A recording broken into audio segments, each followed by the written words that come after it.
Kakatapos lang ng mga meetings ko kanina. Pagod. Alas 7:30. Ngayon lang ako natapos mag-meeting. Ngayon na guys, oh. Ganda ng pangalan, no?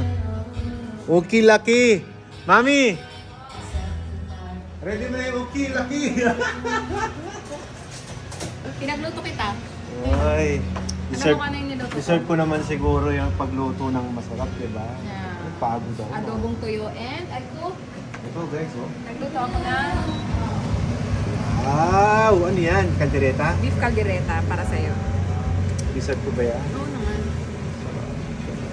Sarap. Lalagyan ko ng cheese yan. Ang So sarap. you have to sit there. Ang sarap mag-work. Ay, ano yung saksaka mo? Ay, sorry. Okay lang yun. Delicate yan, delicate. So, wala nga.